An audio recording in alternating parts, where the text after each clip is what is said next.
কোটা সংস্কার আন্দোলন নিয়ে উত্তাল বাংলাদেশ। এই পরিস্থিতিতে বাংলাদেশ ছাড়ছেন ওই দেশে পাঠরত পড়ুয়ারা। শনিবার কোচবিহারের চ্যাংরাবান্ধা ইমিগ্রেশন চেকপোস্ট দিয়ে ভারতে ফিরে আসেন ১৩ জন পড়ুয়া, তার মধ্যে 10 জনের বাড়ি নেপালে। এছাড়াও ভারত, ভুটান ও মালদ্বীপের একজন করে ডাক্তারি পড়ুয়া রয়েছেন। এদিকে বাংলাদেশে উদ্ভূত পরিস্থিতির জেরে শনিবার থেকে স্তব্ধ হয়ে গেল ভারত বাংলাদেশ বৈদেশিক বাণিজ্য। এদিন দুই দেশের সীমান্তে পণ্য নিয়ে দাঁড়িয়ে থাকে কয়েকশো ট্রাক। এদিনই ডাক্তারি পড়ুয়া মেয়েকে ফেরাতে বাংলাদেশে প্রবেশ করেন অসমের বাসিন্দা গোলাম মোহাম্মদ মহসিন আলী, কিন্তু তিনি বুড়িমারি গিয়ে আবার ভারতে ফিরে আসেন। তিনি কি বলছেন তা আমরা শুনে নেব। এ বিষয়ে চ্যাংরাবান্ধা এক্সপোর্টার্স অ্যাসোসিয়েশনের কর্মকর্তা অমরজিৎ রায় এবং মুদ্রা বিনিময় কেন্দ্রের কর্মকর্তা বিশ্বজিৎ সাহা কি বলছেন সেটাও শুনে নিন। এখন তো বর্ডারের ওই পারে উত্তপ্ত আছে, গাড়ি ঘোড়া আসতে পারছে না। দু একটা গাড়ি রাত্রেবেলায় ছাড়ে পুলিশ নিরাপত্তায়, ওই 2-4 করে বর্ডারে আসছে। যাওয়ার কিছু পুরনো যারা যাত্রী আগে এসে গেছে তারা ব্যাক করছে, যাদের ভিসা প্রায় শেষ বা এমার্জেন্সি যাদের যেতে হবে তারা ওই 2-1 করে ব্যাক করছে। বর্ডারে এখন ঠান্ডা, ব্যবসাবাদী তো আমাদের বাংলাদেশের উপর নির্ভর ব্যবসা, অটোমেটিক আমাদের ব্যবসা এফেক্টেড, লোকজন নেই, বসে আছে। আজকে থেকে ব্যবসা ট্রাক চলাচল বন্ধ হয়েছে। ট্রাক চলাচল ওই পারে তো বন্ধ হলো এখনই, কারণ কি ওই জায়গায় জায়গায় বিক্ষোভ গণ্ডগোলের জন্য কেউ ভয় গাড়ি চালাচ্ছে না। আপনাদের মূলত ব্যবসাটা কি? আমাদের এখানে মানি এক্সচেঞ্জ, ফরেন এক্সচেঞ্জ। কতটা ক্ষতিগ্রস্ত হচ্ছেন আপনারা? হচ্ছি আমরা তো অনেকগুলো কাউন্টার, প্রত্যেকেরই মনে করেন যে স্টাফ থাকে, মনে করেন বসে থাকলে তো ব্যবসা ক্ষতিগ্রস্ত হয়। মানে দ্রুত যদি সমস্যার সমাধান না হয় তাহলে আমাদের কষ্ট করতে হবে। কী নাম আপনার? বিশ্বজিৎ শাহ। কী পদে আছেন আপনি? আমরা এখানে মানি এক্সচেঞ্জ।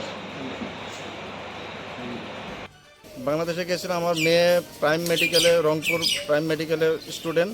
উনি আসার জন্য আমাকে ফোন করছিল, উনি আমি আসলাম যে ওনাকে নিয়ে যাবো এখান থেকে। আমি বাংলাদেশে বুড়িমারি পার হইলাম, বুড়িমারি যায় বললাম, ফোন করলাম, ফোন করার পরে বলছে যে আমি আসতে পারতেছি না। কেন আসতে পারতেছে মানে ওখান থেকে সিকিউরিটি নেই। এতখানি রাস্তা আসবে, 100 কিলোমিটার 150 কিলোমিটার রাস্তা আসবে, ওখানে কোনো সিকিউরিটি নাই, সিকিউরিটিবিহীন আসতে পারতেছে না।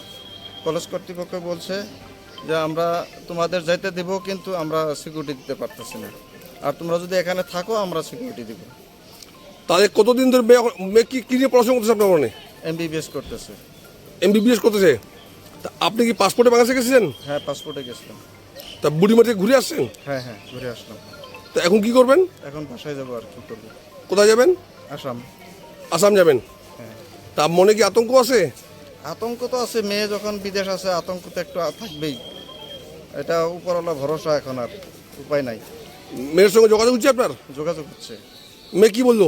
মেয়ে বললো যে তুমি যাও, বাসায় যাও, আমি এখানে থাকছি, এখানে থাকি, দেখি কি হয়। যদি সিকিউরিটি দেয় তাহলে আমি যাব, আর সিকিউরিটি না হলে আমি যাব না।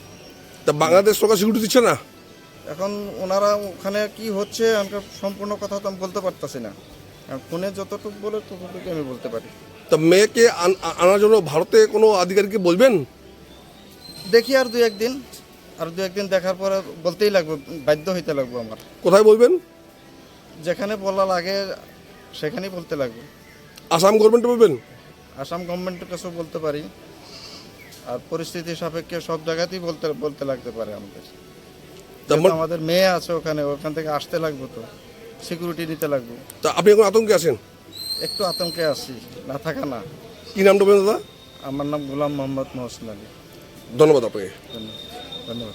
এখানকার পরিস্থিতি যে খুবই ভয়াবহ, এবং ওখানকার যে প্রধানমন্ত্রী শেখ হাসিনা, উনি অলরেডি আর্মি ওখানে দিয়েছে, কিন্তু প্রচুর লোক মারা গেছে। আমাদের কাছে খবর আছে 74 থেকে 75 জনের উপর লোক নিঃশংসভাবে মারা গেছে, এবং বেনাপোল, বোঝাডাঙ্গা এবং আমাদের চ্যাংরাবান্ধা পোর্ট অলরেডি বন্ধ হয়ে আছে। এই ব্যবসার কতটা ক্ষতি হচ্ছে? ব্যবসার প্রচুর ক্ষতি হচ্ছে। হিউজ ট্রাক দাঁড়িয়ে আছে, কাঁচা পণ্য দাঁড়িয়ে আছে। পেঁয়াজ যেমন বোঝাডাঙ্গা বর্ডারে 55 গাড়ি, মেহেদিপুরে 40 গাড়ি, আদা রসুন দাঁড়িয়ে আছে। প্রচুর পরিমাণে ক্ষতি হচ্ছে। এটা বেশি দিন চললে কতটা সমস্যা? এটা বেশি দিন চললে তো নিশ্চয়ই রাজ্য সরকার বা কেন্দ্রীয় সরকার এটা তো একটা স্টেপ নিবে, বা আমাদের ফিও থেকে কোনো না কোনো ব্যবস্থা তো কলকাতা থেকে করা হবে আসলে। মূলত কি কি জিনিস রপ্তানি হয় চ্যাংড়াবান্ধা সীমান্ত দিয়ে? চ্যাংড়াপুর দিয়ে মূলত বাণিজ্য এখানে হয় হচ্ছে আমাদের যেটা নদীর যে পাথর রিভার স্টোন ওটাই মূলত হয়, এবং ভুটানের কিছু ডলোমাইট পাউডার আদার্স আইটেম যায়। তো ওগুলোর খুব একটা ক্ষতি হবে না, কিন্তু এক্সপোর্টাররা আর্থিকভাবে অনেক ক্ষতি হবে। প্রতিদিন যে একটা ডিটেনশন পার ডে 1500-2000 টাকা করে যে গাড়ি, সেটা তো আর ট্রান্সপোর্টাররা ছাড়বে না, এটা নিতে হবে, এটাই ক্ষতি। কি নাম আপনার, কি পদে? অমরজিৎ রায়, কি পদে আছেন আপনি? আমি জয়েন্ট সেক্রেটারি পদে আছি চ্যাংড়াবান্ধা এক্সপোর্ট অ্যাসোসিয়েশনের। বললাম পণ্য রপ্তানিটা বন্ধ রয়েছে, কিন্তু আমদানিটা কিরকম রয়েছে? আমদানি টোটালটা বর্ডার একদম ক্লোজ হয়ে আছে, মানে আমদানি হচ্ছে না? না বর্ডার একদম বন্ধ হয়ে আছে সেটা কবে থেকে বন্ধ হয়েছে? আজকের থেকে। তো বাংলাদেশ থেকে কি আসে? এবং গতকাল শুক্রবার ছিল, শুক্রবার তো ন্যাচারালি ওদের একটা মানে সাপ্তাহিক একটা যে থাকে আর কি নামাজ পড়ার, জুম্মার নামাজ পড়ার আগা করে শুক্রবার দিন লোক থাকে। তো চ্যাংড়াবান্ধা স্থলবন্দরে মানে কত ট্রাক আনুমানিক দাঁড়িয়ে রয়েছে আজকে? মোটামুটি 200 ট্রাক গাড়ি আছে। প্রতিদিন কত যাতায়াত ব্যবসা হয় এখানে? প্রতিদিন 300 গাড়ির মতো এক্সপোর্ট হয়, ইন্ডিয়া ভুটান মিলে আর কি। তো ইন্ডিয়ান মালটা যেহেতু নদীতে এখন জল উঠেছে তো বর্ষার কারণে, তার জন্য ইন্ডিয়ান ব্যবসাটা একটু কম হচ্ছে, ভুটান ব্যবসাটাই বেশি হচ্ছে।